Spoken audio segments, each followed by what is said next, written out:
Now we're at the age of Sardis, and I would say that Sardis would perhaps be one of the most interesting timelines. Sardis would be one of the most interesting timelines. Perhaps the next church age, Philadelphia and Laodicea, will see more action. But Sardis, from what I've studied, is a lot of important events and some legendary heroes and heroines that you will hear. So in chapter 3, verse 1, and unto the angel of the church in Sardis write, These things saith he that hath the 7 spirits of God and the 7 stars. I know thy works, that thou hast a name, that thou livest and art dead. Be watchful and strengthen the things which remain that are ready to die, for I have not found thy works perfect. The medieval era we finally entered. We finally entered the medieval era. That's where all your famous Bible-believing groups that you've heard that carried on for ages, such as Paulicians, and then we've heard about the other groups of Bible believers, Nestorians, etc. A lot of these people died out. Now, remember, a lot of them were infiltrated with heresy. There's no doubt about that. And even Manny was one of them, where the Catholics claim the Paulicians came from. But remember, like I told you before, the Catholics were the ones who write the history books, and you can't just believe everything that they say.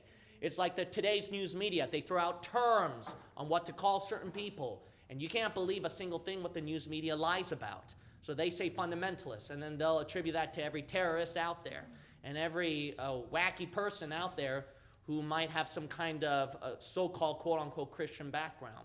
So the idea is this, is that these terms are thrown out by mainstream people, and you can't just believe the lies that they speak out. So you got to watch out for that. If you take a closer look at the other side of history, the other side of the party, then you would see that it might be a little bit more different. So look, there's no doubt that there is some heresy, and how much we don't know they're prone to error, but there's no doubt that they're a lot better compared to the Catholic Church that time and the Greek Orthodox Church, and that the Lord was using these people at least to spread out some form of gospel, and they held some anti-Catholic beliefs. That's what we attribute ourselves to them with. That's the point. That's the only points we attribute ourselves with them. So these groups died out pretty much. So I'll probably explain a little bit later why these groups died out, where we Bible believers get our heritage. But this is the time where now the Catholic Church takes over in power. Islam is rising, and only a few names are arising in the age of Sardis. And if you look at your Bible, it says at verse 4, there are only a few names that rise up. And if it weren't for these few names, it would have died out. You got to realize that until Luther, then it made a big impact upon the world. But Luther was not during the time of Sardis. He's going to be at a different church age. So these are the few names in Sardis that stood for the truth, and we'll come to them later on. But until then, let's talk about our history and see why it was an age of death and why pretty much Christianity, only a few names were standing out. Now let's go back to the British Isles. If you recall, there was a powerful Earl, Godwin, I believe that's his name, if my memory serves me right, where he was growing so much in power against, if I remember the other guy's name, Edward, I think Edward the Confessor. So Godwin was growing so much in power, and then he helped Harold to gain his power. Now when Edward died, remember Harold recalled that. But there's another person to be king, where he claimed that Edward promised him the kingship. And you remember him, and I only mentioned him briefly as a little bit of a tease, but this is now William the Conqueror. So now we're going to talk about the famous William the Conqueror. So there's a lot to read on this man.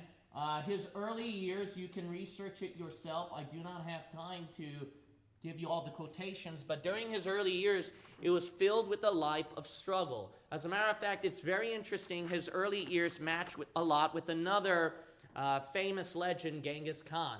So basically, he grew up within a family that was filled with struggle, hardship, and family members were turning against each other because of power. And William was in the midst of that. So he lived in a life of struggle where he had to turn against his own kinsmen. But he came out. He came out on top and became extremely powerful. Now remember, the power was reaching all the way to regions of France and England. And remember, there's a huge mixture. We go all the way back to the Celts, and then we carry on to Britons, and then Anglo-Saxons, because of all the Gothic and other tribes, those pagan tribes, which I divide into 10 kingdoms pretty much, they mingled, and then now we get the Vikings. So there's a huge mess, and then now regions of France is combining. So this is where you get your English language today. Filled with, it was born out of a mess, so to speak. Now let's look at page 206. In Widowson's book, page 206, it reads here, Edward had begun building Westminster Abbey in 1055, and he was laid to rest there in 1066. On January the 6th, the assembled nobles elected Harold king. However, William, Duke of Normandy, illegitimate son of Robert I, also claimed the throne, claiming to have been promised it by Edward in 1051 as gratitude for 30 years of safe protection in Normandy. In spite of that promise, Edward also recommended Harold for king. So William was against odds because he was known as the illegitimate son of Robert I. But he was able to still conquer, and if you read his life, it's almost like Elon Musk. He had to go through so many different systems and plans to stay and maintain his power on top. This guy was undoubtedly very intelligent, even though he was not trained in education, pretty much.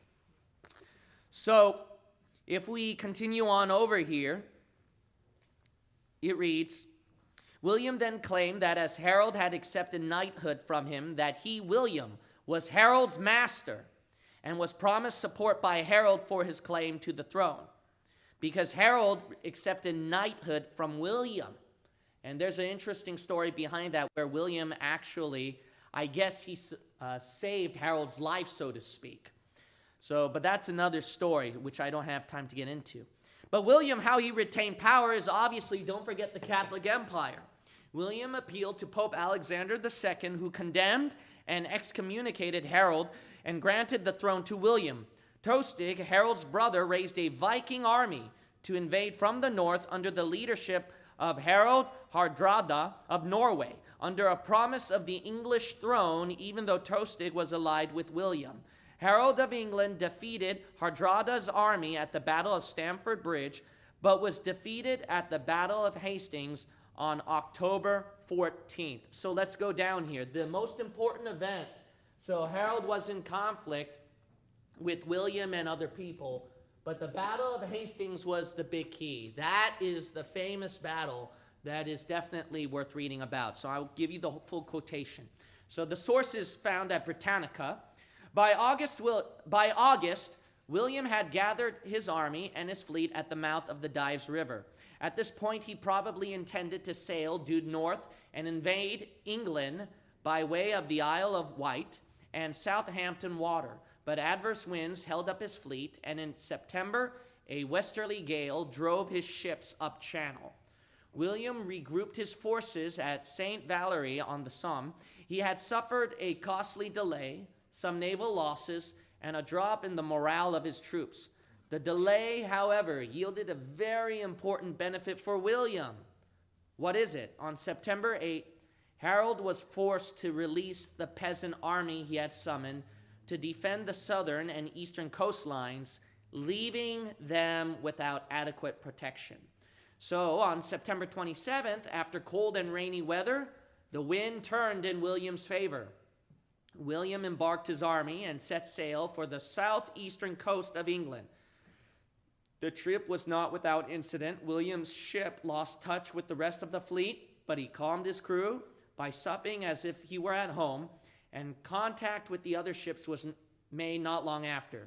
The following morning he landed, took the unresisting towns of Pevensey and Hastings, and began to organize a bridgehead with 4,000 to 7,000 cavalry and infantry. So what happened, as you can see, William, despite of conflict and trials that he went through, he was able to overcome them. As a master, he was able to rally his troops. This is why he became a very strong man. Why? Because he's used to struggle. He's used to struggle. For some of you who do know about the Christian walk, you do know that it's through struggle you become a more powerful, controlled person. That works that way in the business world as well. So the devil knows the game as well. for power. Now, continuing reading on, what happened was, as I read before, Harold was defeated at the Battle of Hastings on October 14th. William, the Pope's man, because remember, the Pope gave William the approval, was crowned king on Christmas Day. Harold, whose body had been badly mutilated, was buried in pieces in a church he had built at Waltham. Norman England, a combination of Celtic Britain, Anglo-Saxon, French, and Viking civilization, had officially begun. That is William the Conqueror's terrain and kingdom. So he had a mixture. He had a lot of power. That's why he's called the Conqueror. He always had to conquer. That was his life. Now, he's ruler of Normandy and king of England. But what you're going to find most interesting about William's life is that he spent more time in Normandy rather than in England. So that's probably one of his faults, and that's where there's a lot of conflict. And later on, we're going to come to the famous 100 Years' War, where there was some conflict with England and then other parts of Europe. But let's return back to the main article here. Despite his duties as king, William remained preoccupied with the frontiers of Normandy, even after the conquest. The danger spots were in Maine and the Vexin on the Seine, where Normandy bordered on the French royal demesne. After 1066, William's continental neighbors became more powerful and even more hostile. Fulk the Surly succeeded to Anjou in 1068, and Robert the Frisian to Flanders in 1071. King Philip I of France allied with Robert, and Robert allied with the Danish king Canute IV. There was also the problem of William's heir apparent, Robert Curthose, the future Robert II, who, given no grant of land from the royal domain and seemingly kept short of money, left Normandy in 1077 and intrigued with his father's enemies. So William was against a lot of enemies. But if you read his early life, he's used to it.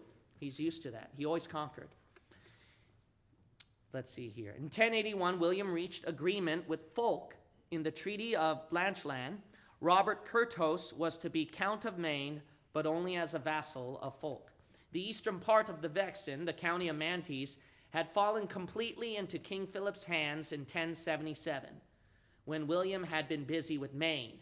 In 1087, William demanded from Philip the return of the towns of Chaumont, Mantes, and Pontoise. In July, he entered Mantes by surprise. Why? Because he came by surprise, demanded from Philip, okay, give me back my regions. But while the town burned, he either suffered an injury from which he never recovered, or he fell fatally ill. He was thwarted at the very moment when he seemed about to enforce his last outstanding territorial claim. So what happened? Well, Widdowson, he mentions here, if we jump down to page 248.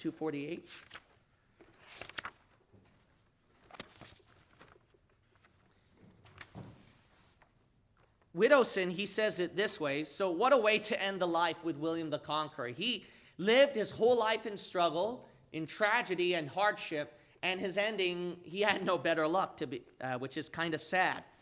He then invaded Brittany, but I'm at pretty much the fourth line on the article of the British Isles on page 248.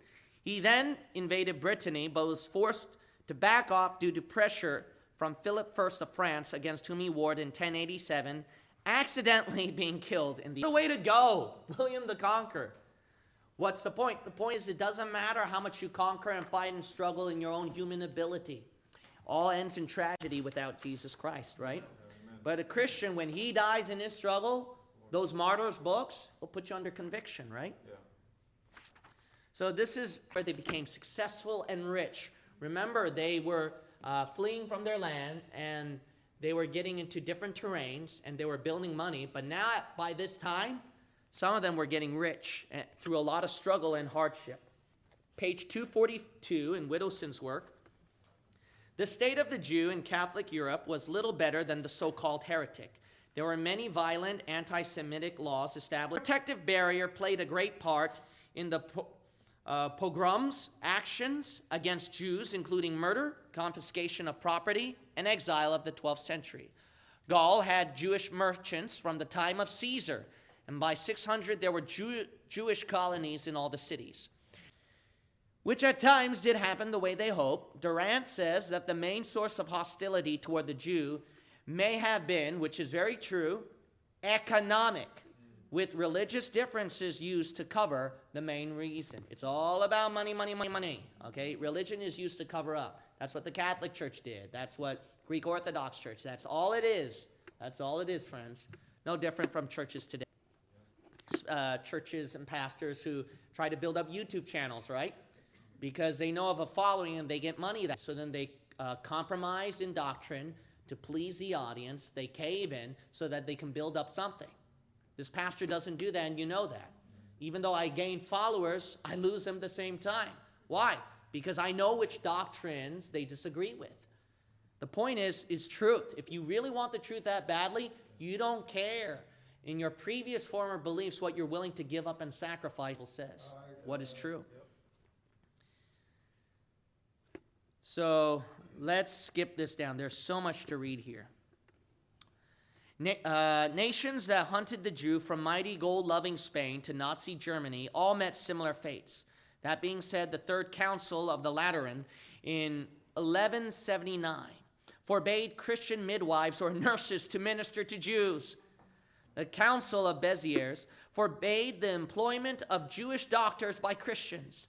The Council of Avignon in 1209 reinforced these prescriptions and added more, such as ordering that, quote-unquote, Jews and harlots, end of quotes, were not allowed to touch bread and fruit offered for sale.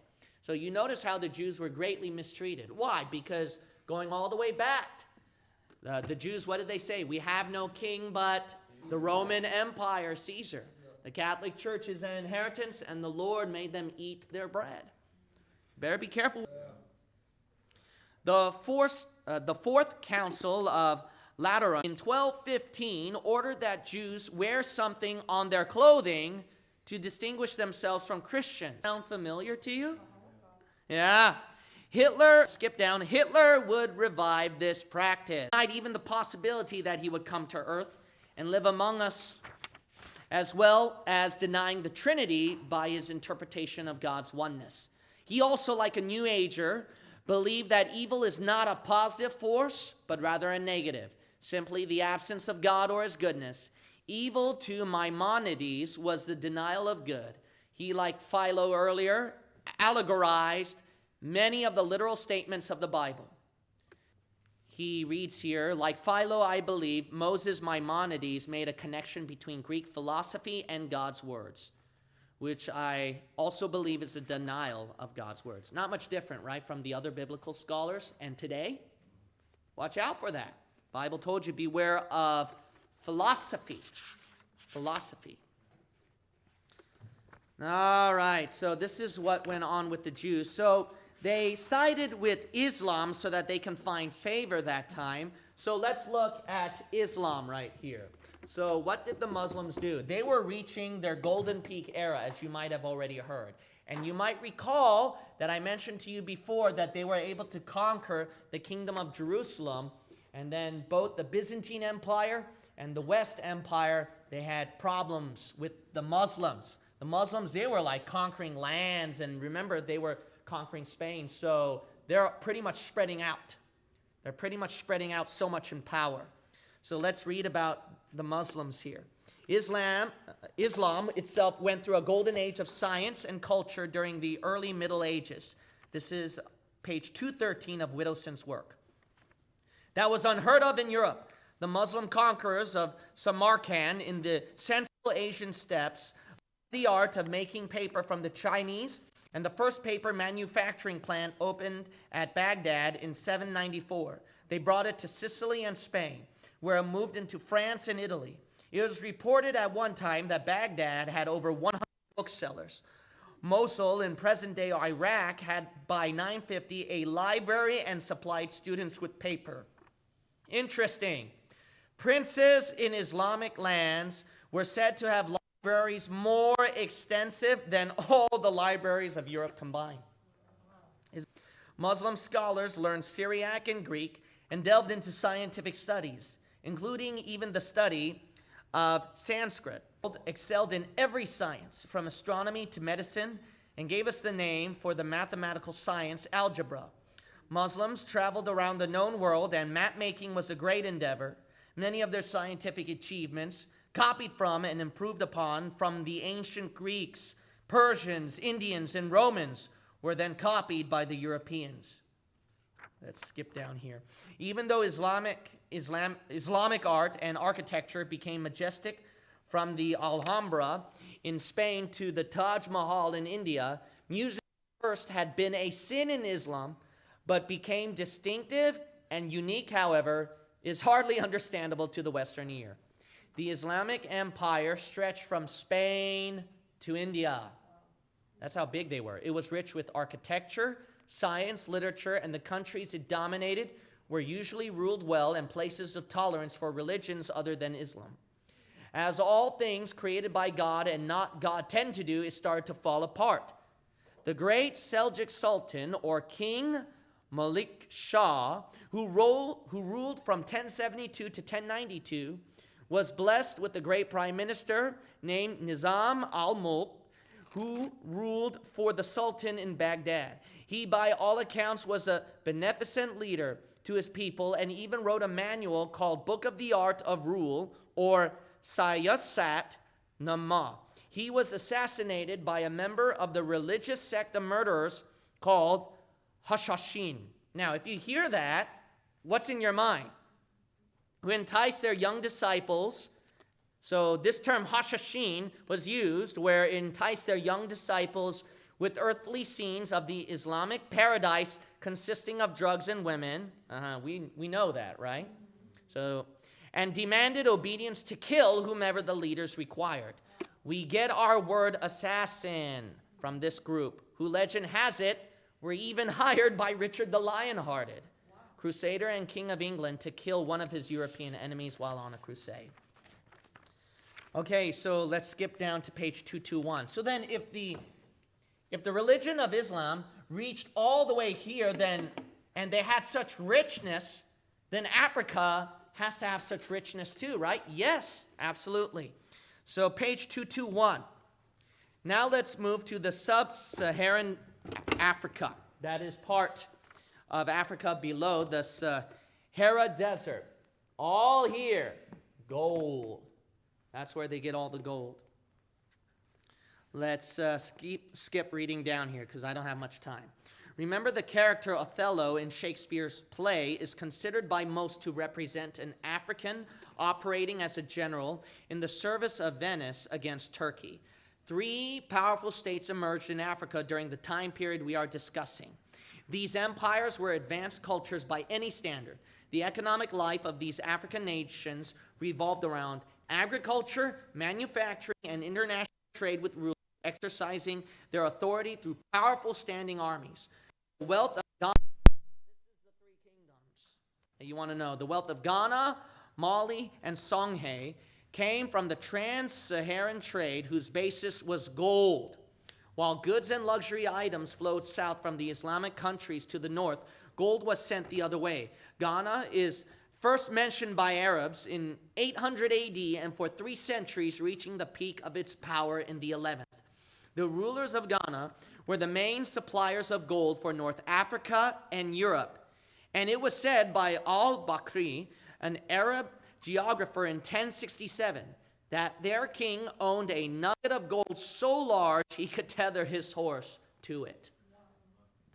So gold was everywhere. And remember, we're going to come to the sciences and the higher education stuff. So it makes us wonder, why do current Muslims today, Muslim nations and Africa today, may not be as advanced compared to the Western civilization culture then? What happened? It happened like all other countries when you read throughout history. I don't know if you recall. If you recall, Assyria, Babylon, Greece, Rome, and all these people, they did it through struggle and by conquering and conquest. Through that, they were able to build a powerful, successful empire, but people get spoiled into that and get too comfortable. Once they get spoiled and too comfortable into it, what happens? Then they lose their riches, and they fall down more and more in their power and their economic status. That's what happens. So look at how they were delving themselves into luxury and they fell downward. But, if you read the book of Judges, not much different with Israel. One man learned from history is what class? Never learns from history.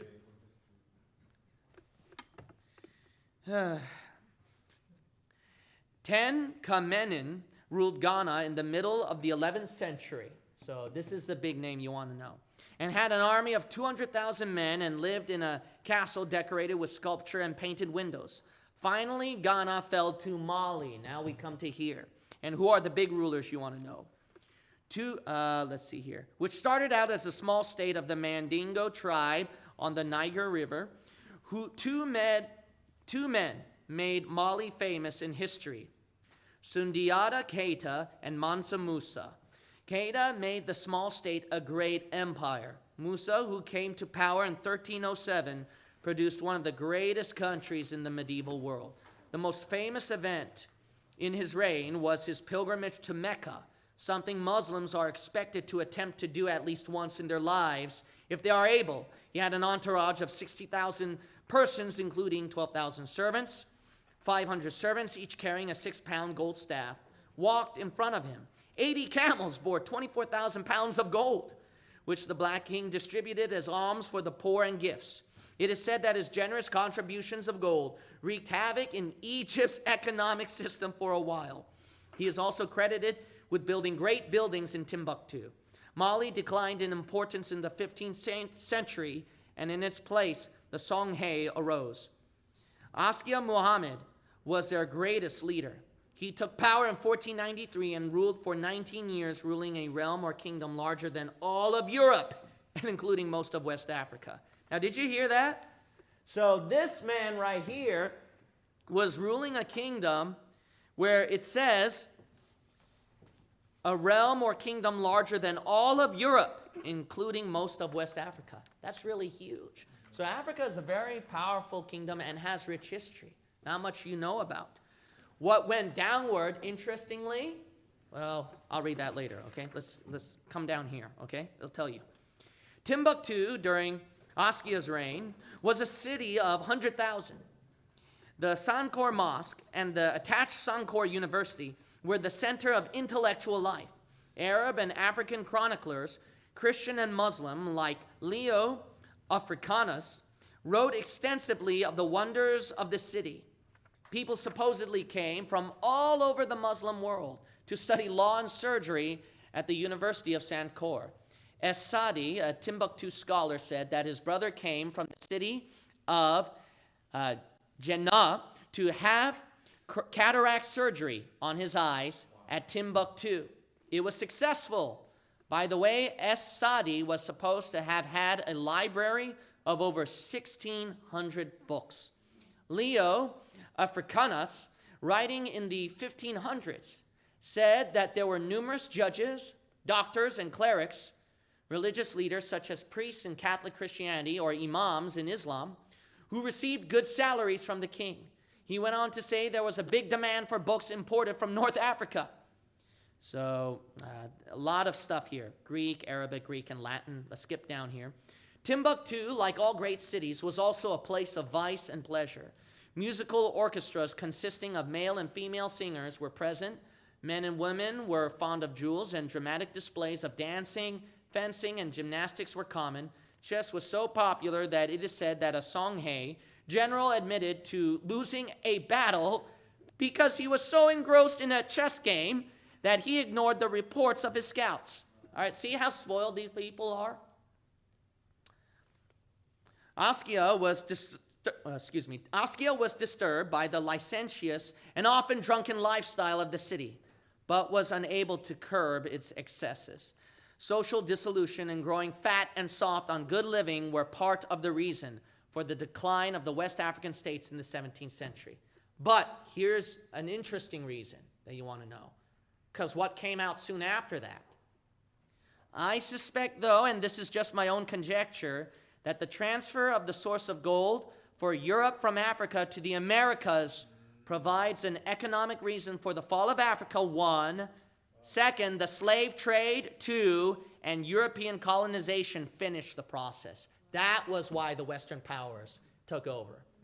And that's the reason why you get today's liberals screaming about Western powers, westernize, westernization, and blah, blah, blah.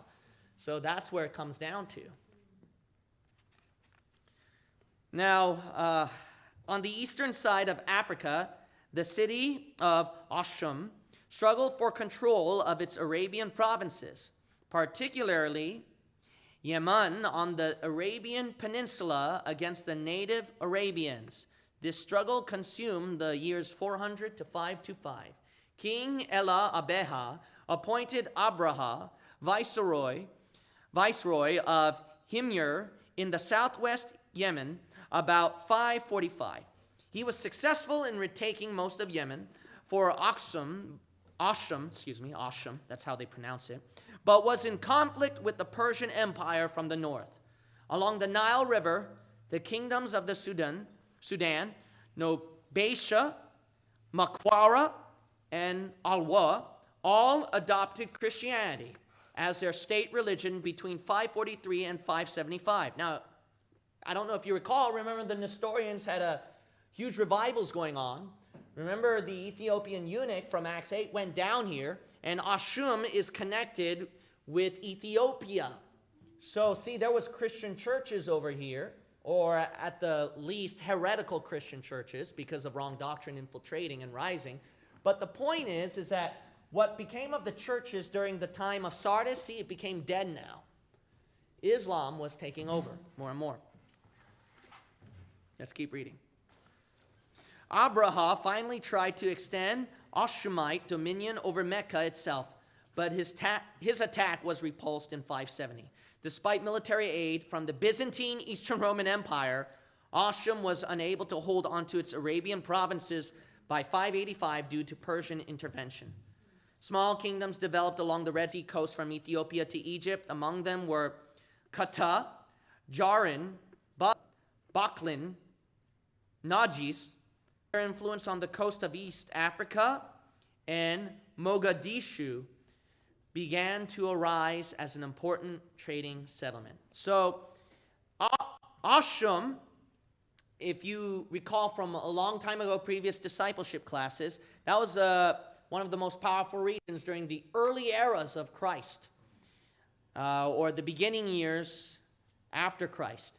It was a Cushite Arabian mixture region. Remember that. So that explains the Hamitic connections from Cush, from the land of Ham, with a connection with Egypt, if you might recall, and their buildings were similar patterns, but they also combined with Arabia. And remember, in previous discipleship classes, I taught you how Arabia was connected to Ham as well.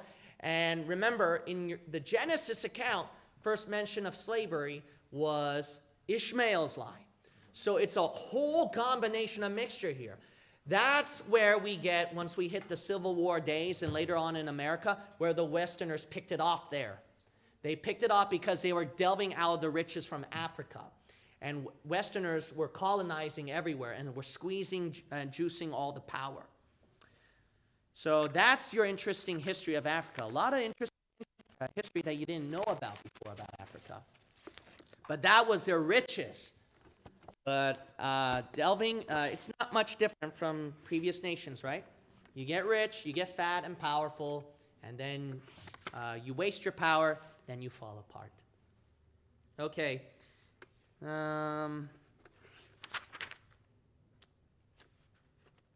I will finish off with page 230. Let's read this then. Okay, we got some time. Let's read this quickly. Page 230. Okay, so now we know basically all the prosperity with Islam. Catholicism, I mean, it's just falling apart. The only reason why it grew in power, though, remember, was the Holy Roman Empire survived because of two big kings, Charlemagne and the Ottos. Remember that. That's why they were able to retain their power.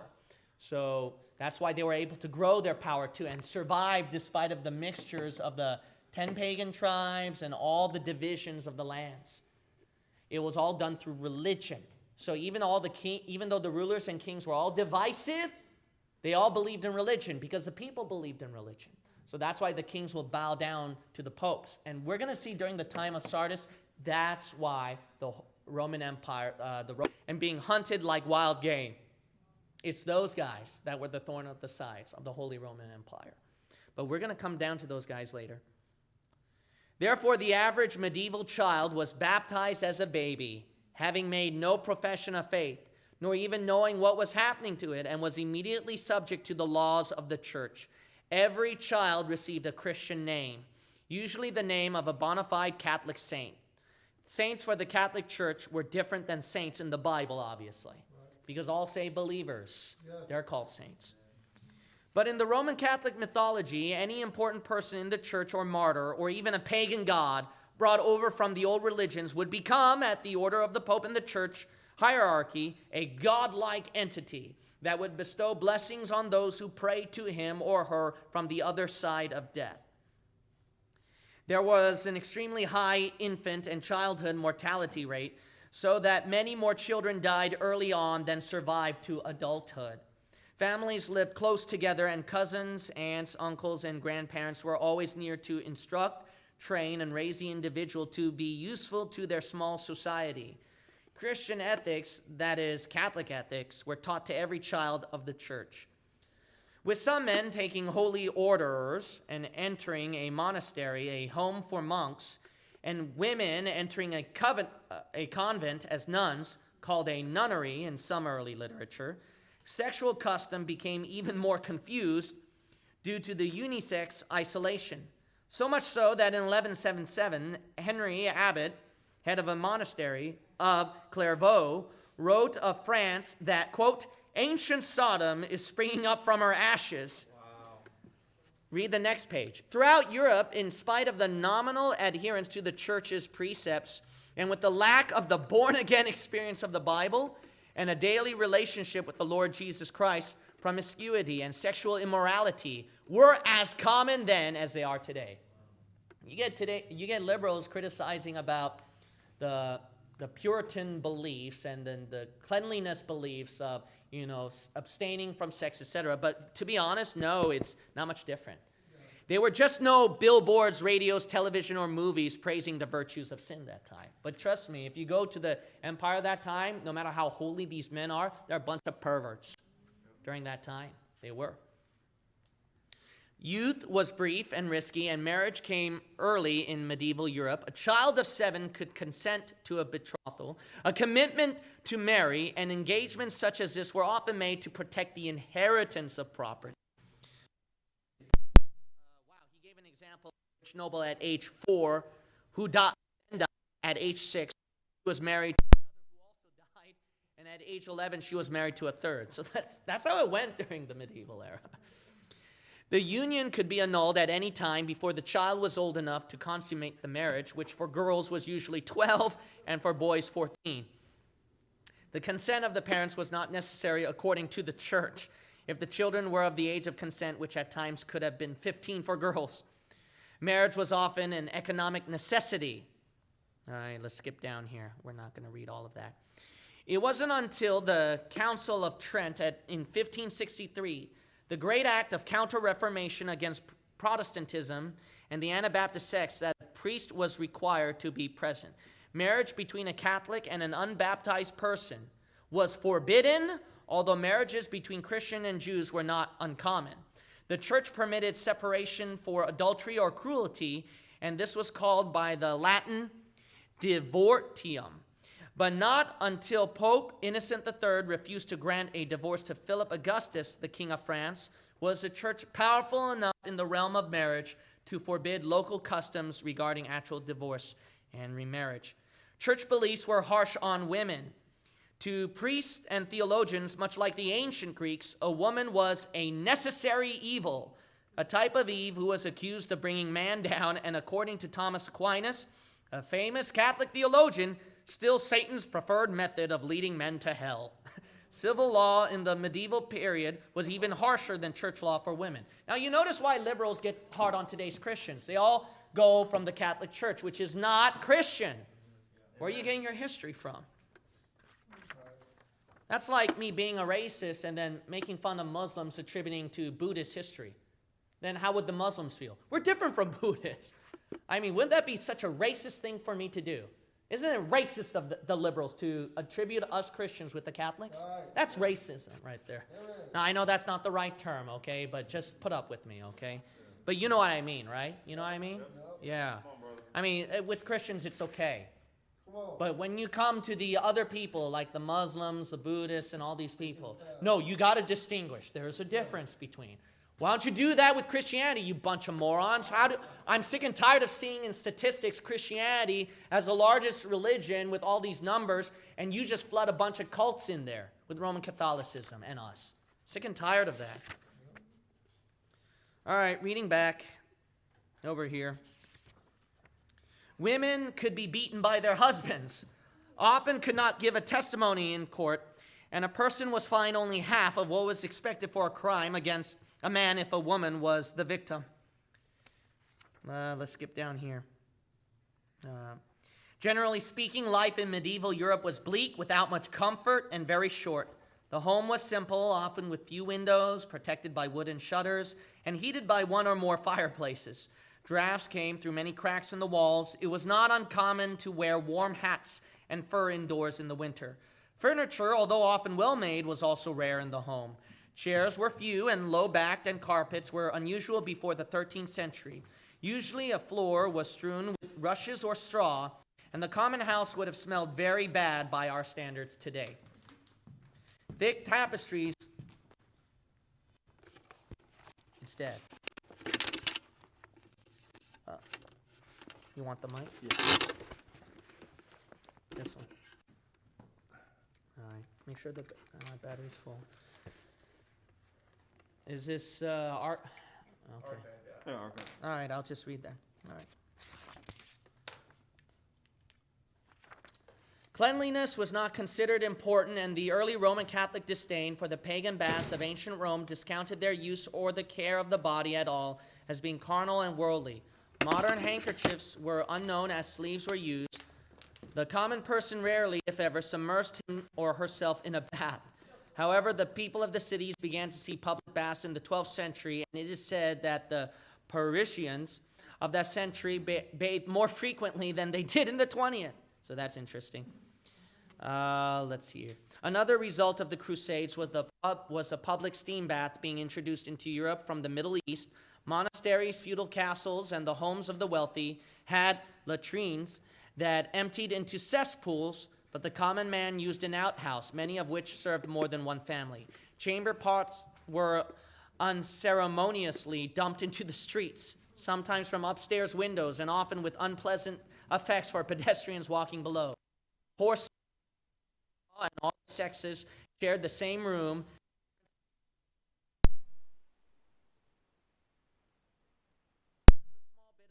Life was like for the average person in medieval Europe, and it was only a little better for the wealthier.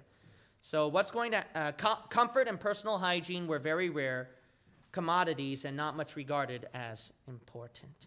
So this is life in medieval Europe during the Catholic era. So while the popes and the Catholics were having their culture and their influence, and Islam is growing more and more and more, guess what? They have to hit. So what happened? What happened was there was this idiot who thought he was so smart, and this idiot who called himself the hermit, he had a dream, and supposedly in this dream, we have to conquer this place for the Lord. And so the Pope gave the blessing, and then we will come now where Islam is growing, Catholicism is growing, the heart, the action, Jerusalem, Crusades. That's when the bloody Crusades started. So now, with this growing influence, they're going to collide. And we're going to see what happened with the Crusades. But with the Crusades, I covered about the British Isles. One person is going to join over there. Guess who he is? Richard, the Lion-Hearted. From the British Isles here, after William the Conqueror. So we're going to cover Richard the Lion-Hearted. But while he was gone, hence came a legend, Robin Hood. Let's cover these in our next discipleship class. Lots of interesting stuff. Heavenly Father, I pray that today's teachings were a blessing to the hearers. In Jesus' name we pray. Amen.